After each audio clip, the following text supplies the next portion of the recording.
What time is the best time to book your Virgin Voyages dinners? In this video, I'm giving you the straightforward answer and 5 key tactics that will help you to be a smart traveler and plan the best vacation on the best cruise line. Coming up. And if you're new here, ahoy, I'm Christine Lozada. I love Virgin Voyages. I'm currently on sailing number 18 on Scarlet Lady. I am here for you every step of the way of your Virgin Voyages planning process. Don't miss out on the full crash course. I got you on the content, and my travel agent has got you on the booking front. So make sure you take literally 10 seconds to price compare your voyage to make sure you're getting the best deal possible. Let's dive straight in with the answer that Virgin Voyages will give you. This is guidance that they started giving literally within the last year. And what they say is the majority of our red room showtimes are 7:30/8 p.m. and 10 p.m. So you now have this window in which the main shows are happening. There are caveats to this. That doesn't mean the only thing that's happening is at 7:38 and 10. It means that the main shows are happening at this time. There's plenty of other awesome things happening. So a key thing that I recommend that you do is look at some example itineraries that are out there because, for example, great, the regular show's at 7:30, so I will make my dinner then and then go to the 10 o'clock show. But that means I'm missing a ton of other entertainment that's happening at that 7:30 time frame. It all comes back to what you like to do. And so things like what time is trivia happening? What time is a casino event happening? What time is lights, camera, drag happening at? All of these things are all happening around the ship. It's really difficult to give a clear time of this is the best time, but do know that this is the guidance that Virgin Voyages gives. If you just want a straightforward answer, know that, and then book your dinners around the main show times. And let's be real, no one wants to have an answer that's not a straightforward answer, but one of the beauties of Virgin Voyages is that the itinerary changes all the time. People are like, ugh, this is your 18th sailing, you must be so bored. I have seen so many new things on the sailing I'm on right now. I'm filming this at 1:28 a.m. because I just got back from one of the new parties and events they have, and I couldn't stop dancing and running back and forth between the manor and on the rocks because there's a new band that's here. It's different all the time, but just know the main shows are at those times and the rest of the entertainment tends to happen multiple times depending on the length of your sailing. So just tranquilo. It's gonna be okay. You're gonna eat and you're gonna watch some fun things. This second strategy will help though. This second key strategy is one that I use and it helps me to be the most successful at staying on time and doing as much as possible. When I sailed with my mom last year, she wanted to do everything. And she also wanted to eat everything, which you should, you're on vacation. But we were on an insanely tight schedule to the point she was literally running around the ship with me. And so the key thing that I say when I sit down to eat dinner at the restaurants is, hey, waiter or waitress, I just want you to know if there's any way possible if we could finish dinner around this time. Or, hey, waiter, waitress, I have about an hour. If there's any way you can help us to get out in that amount of time. Or, hey, just letting you know, we have at least 90 minutes to 2 hours to dine here. So there's no rush at all. We would love to course our meal. Letting your staff, your crew know what kind of a timeline is ideal for you helps them. I mean, think about this. Virgin Voyages is about the dining experience. The normal process is they will come to take your full dinner order. They'll want to know your appetizers, plural. You're allowed to order more than just one. They'll want to know your main dishes, plural. You're allowed to order more than just one. And they'll want to know these two things so they can course things out to you. And then after you finish your meal, they'll bring you the dessert menu. Another thing that I do sometimes, hey, do you mind just bringing all the menus now? We're gonna order everything now. Sometimes I've rocked an amazing dinner in 40 minutes or less, and I have them bring everything at once, don't even course it. And that's a great way to be able to try everything, eat everything, and get out on time. Because if I'm real, Meatball is able to eat his entire humongous dinner in a matter of I was going to say minutes, but I think I actually mean seconds. So again, the second key tactic is around telling your waiter or waitress approximately how much time you have.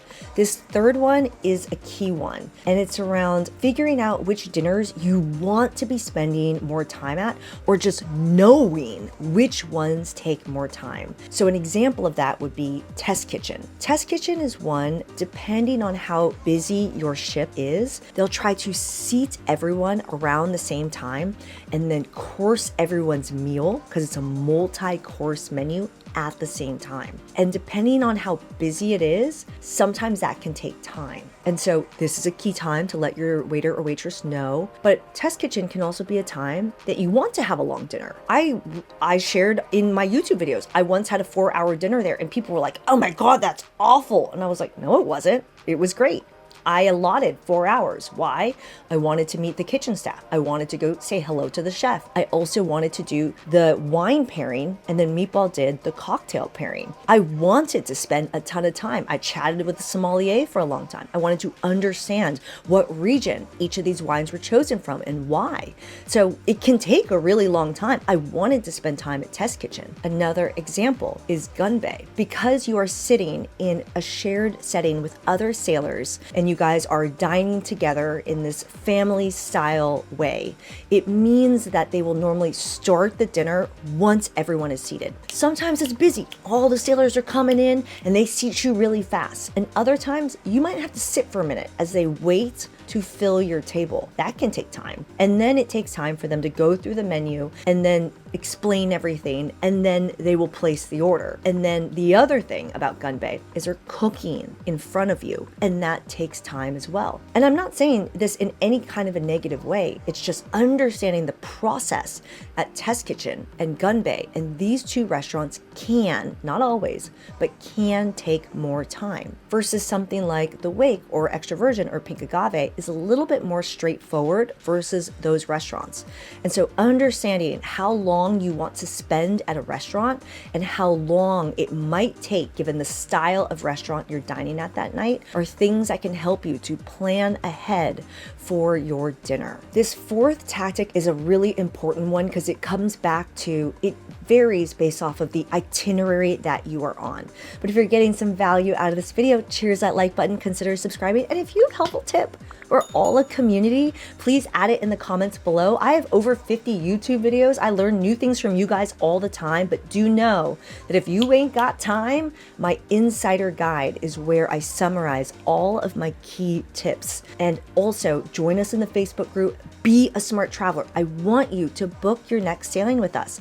I was just chatting with someone who was like, oh, there's no way you could beat the deal I got. And he told me his deal. And I was like, Oh man, dude. Not only did I beat you at the game at Gunbae, he could have done better. Literally, it would have taken him 10 seconds to send a text message or an email. Be a smart traveler. All right, let's talk about the strategy of dining on a sea day versus a port day, because this can vary based off of what time you are at port. And so an example would be when I did a Resilient Lady last month, we went to Barbados and I got to watch a sunset on the beach in Barbados. We were there until like 8 p.m. I scooted right back onto the ship at like 7:45 p.m. That means a 7 p.m. dinner would have been a bad idea. I had a very late dinner that night because the port time was different. The port time is available. When you book your sailing, it will give you the approximate port times of what time you arrive and what time your time to be back on the ship is at. For example, today we were at Puerto Plata on Scarlet Lady and the all aboard time was at 4:30. The dinner doesn't even start until 5:45. And so that's an option for I have the whole evening tonight.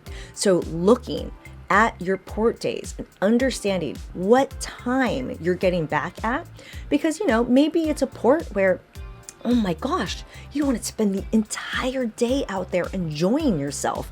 Or maybe it's a port where you're like, I don't know how excited I am about that one. I'm going to go ahead and book a dinner at a normal time or early time or fill in the blank. So knowing your port times is key. When I say sea day versus port day, what time should dinner be at? Don't forget, you're booking your dinners 45 days in advance. And while the weather app doesn't give you the exact answer on what the weather will be like on your sailing, something, it can at least give you a gist. And so understanding, for example, on a sea day, if you're headed somewhere warm and you're like, oh, I think that sea day is gonna be a great pool day, then for me, I'm like, oh, I know, I only like to be at the pool when the DJ's at the pool. And generally they'll be there from like 1 to 4:30 p.m. My dinner is not at 6 o'clock that night. Why? Because I need to shower and I need to nap after I've been drinking all day at the pool and enjoying myself. Like, I do not want an early dinner that night. I am going to have a later dinner. So these are things that I'm starting to think about. How might I be spending that day? Or if you're someone who's like, no, I'll be an early riser on C day and I definitely want the earliest dinner. And maybe that's your day for your longest dinners. That's your test kitchen day. That's your Gunbae day. That's the way I think about a port day versus a sea day in planning my dinners. This fifth tactic I have is also a mistake that I made when I first started sailing with Virgin Voyages, and it took me about 2 years to correct this mistake. But I'm going to share this one with you, and then I'm going to give you my personal kind of walkthrough and strategies that I use even on the sailing that I'm on right now, because I walked on board for an 8-night sailing with this many dinners booked. And it's just fine. Strategy number 5 is do not write off the galley. The galley has an option at the diner and dash area in which they have a rotating dinner. And some of those dinners are fire. If you're an OG, then you know at Razzle Dazzle, the secret menu item used to be, back in the day, a butter chicken. It's one of those secret menu items back then. They've since moved it. They've changed that item now. It's now a burger, and coming up in 2025, they'll be moving that burger over to the wake as a standard burger. Watch that video. Anyway, I'm getting excited. Okay, so at the galley, you have the option to have a rotating dinner. And the butter chicken that used to be the Razzle Dazzle secret menu item is now available on one of the nights. Each night it changes. How do you know what it's going to be? They'll send a message in the app, and they'll also have it on the printed itinerary. So you can go see what they're serving that day and see if it's something you want to eat. One of my favorites is, they have this really delicious roast and then they serve it with a truffle mashed potato. I love that one. One of the things that I do is I will normally ask the galley which day they serve that, and I'll usually book my test kitchen dinner for that night. Let's be honest. Who's hungry after they eat at Test Kitchen? Me. Eating at Test Kitchen is like eating a salad. Why? Because you're so full, and then in like 5 minutes, you're like, I'm freaking starving. And I usually eat 2 dinners that night, whether it's the Test Kitchen plus the galley or the Test Kitchen plus late night pizza. Again, the pizza place is open until 2 a.m. I always set on my Apple Watch a reminder at 1:30 a.m. to go run over there from the manor, put in my pizza order. Now this is getting too detailed, you get the point. So the galley, don't write it off. There are some really fantastic dishes that they serve there, and ones that I'm kind of so-so about.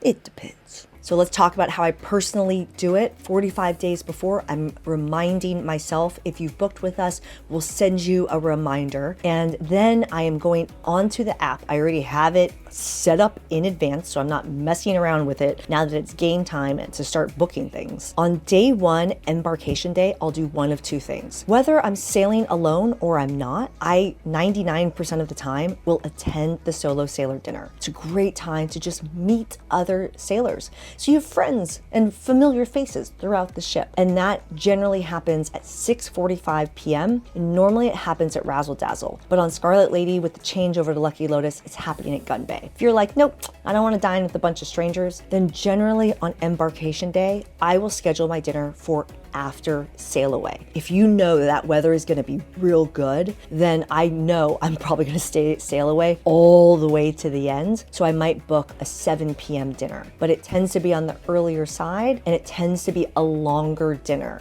This is generally the night most people are traveling in from somewhere. You tend to be really tired. It's kind of nice to have a longer dinner. Pajama party is something that I will always check out. It is not my favorite party. Doesn't mean I don't like it. It's just not my favorite party. It's not the one I stay the longest at. You can find that in the pajama party video. But day 1 is either a 7 p.m. dinner, a long dinner, or it's the solo sailor dinner. The next thing is I'm doing things in order. There's a popularity list of the dinners dinners on Virgin Voyages. The Wake, Pink Agave, and Extra Virgin are the harder restaurants to get into, and the other ones are the easier ones to get into. And so generally I will try to book those dinners first and get them earlier in my sailing, especially if it's something where it's like, oh wow, I'm here on a holiday sailing and I really wanted to eat the pasta at Extra Virgin, but I didn't get a chance to eat the holiday menu with the lamb. So I might try to go twice during the sailing. And depending on the length of your sailing, you might not be able to book the second one, but you want to leave room at the end of your sailing in case you're able to walk in, but you're holding another reservation for another restaurant. You can see how, like, when people are like, oh, well, what are your tips for booking dinners? There's a lot to unpack here. Food strategy is key on Virgin Voyages. I am here to eat and gain weight.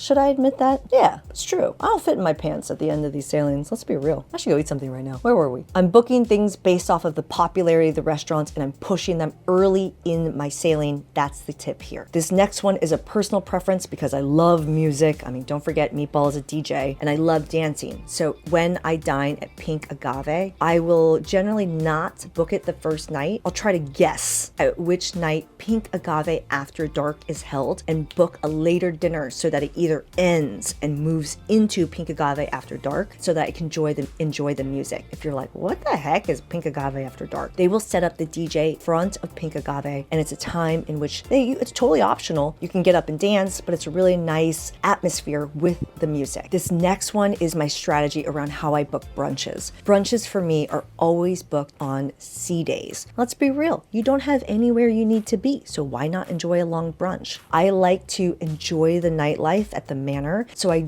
normally will book my brunch as late as possible. However, if I know, for example, I'm gonna have brunch on a sea day that follows the pajama party, which I know I'm not staying all the way for normally, there have been times I've closed down the pajama party, but normally I'm leaving early. So I might book an earlier brunch. Why? You have the bottomless brunch option. And new for now, things change all the frickin' time on Virgin Voyages, which is a great thing, is that they have the bottomless Moet. And so for $75, you can do bottomless Moet. So I don't want to roll in at 12:15 at the wake and their final seating for their lunch, now brunch menu and try to do the bottomless for, a limited amount of couple minutes that are left. And so it's important to think about what time if you want to do the bottomless brunch. I'm both thinking about how long this video is and also how late it is, but tell me in the comments below what your helpful tips are or what your concerns are, what you're thinking, and also join us in the Facebook group. There's so many people in there who've sailed a ton and also have really helpful opinions, but people ask me this question all the time and I'm like, it's not a straightforward answer. And I think this video explains exactly that,